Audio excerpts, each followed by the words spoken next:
Throughout the world, as weather patterns change dramatically, the economic vitality and revenue of consumers and industries such as agriculture, tourism, and oil fluctuate in correspondence with the weather patterns. Weather affects all aspects of people's lives, with it being proportional to the financial status of the individual or community. From 1995 to 2015, the global economic cost for dramatic weather was between 250 and 300 billion US dollars. This financial strain is felt the most in impoverished regions, despite them experiencing less than 30% of extreme weather over the last 20 years.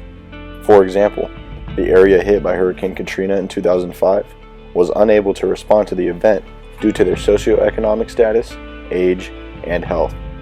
Now let's take a look at how the weather impacts these economic industries. This is Roxana Pacar reporting live for Channel S6 News. I'm out here in the field at Mito Farms, which has been recently devastated by a drought.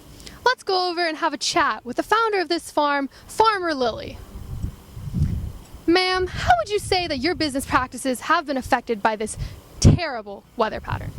Well, these past several years have been particularly difficult considering that there isn't any runoff water coming from Mount Kentwood, and the Manchester River system just isn't supplying any groundwater for me to use for my business, because I grow beets, I grow lettuce, I grow carrots and turnips, and none of them are turning up. Agriculture is the basis of many societies, but regardless of the location, this vital practice is affected by the changing weather patterns. The result of natural disasters and dramatic weather are the destruction of commodities that affect the livelihood of people economically around the world. Droughts ravage cash crops, floods engulf farms, inevitably seizing the survival of livestock. Despite setbacks associated with climate change, many agricultural societies are flourishing as a result of an overall increase of temperature, precipitation, and sunlight. This same sunshine and good weather has attracted millions of people to tourist destinations that are acclaimed for their favorable environment, whether it's tropical Tahiti or snow-packed Switzerland. Hello, I'm Ozza Spivey, signing in from Channel S6 News, and today I'm here at Toes Beach, getting ready to interview a couple of tourists so that I can really get a feel for the impact weather has on the tourism industry. Let's go have a chat with these tourists. Hello. Where are you two from, may I ask? I'm from Canada. Lubbock, Texas. How big of an impact does weather have when you're deciding where you want to vacation? I like to plan places that are warmer since I'm from Canada and it's really cold there. So usually during the winter I'll take like a 3-month break and kind of just travel to the Bahamas and my beach house in Hawaii.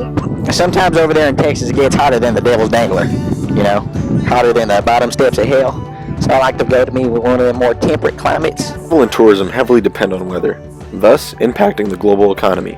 In 2013, the United States West Coast brought 12 million tourists to their temperate climate, and in the same year, the UK achieved a record high of tourists from July to September due to their unusually good weather. In 2013, the United States made a total of $180.7 billion from overseas visitors. During the US 2013 winter, an additional $970,000 was spent due to thousands of canceled flights. This accounts for lost productivity, extra meals, and extended hotel stays.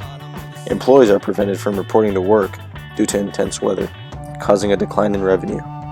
In January of 2016, the storm that hit the northeast U.S. caused a loss of $500 million in sales. This is Roxana Pacar reporting live from Channel S6 News, here on the estate of the world-renowned oil baron, Stephanie Steele. Here she comes now. Miss Steele! What is it? Can you tell me how these changing weather patterns affect your industry? The oil industry is very vulnerable when it comes to hurricanes. Hurricane Katrina, for example, wiped out all the coastal refineries around the Gulf. What that does is we can't produce any diesel, so the gas prices skyrocket. Do you think there are any sustainable ways economically and environmentally to combat this? We need to change the track of education, which is where our future is being developed, in such a way that ideas are brought to bear that provide those sustainable ways. And all aspects of industry are more profitable when the weather is stable and predictable, a crucial yet often overlooked detail that has the ability to make dramatic change in the economy.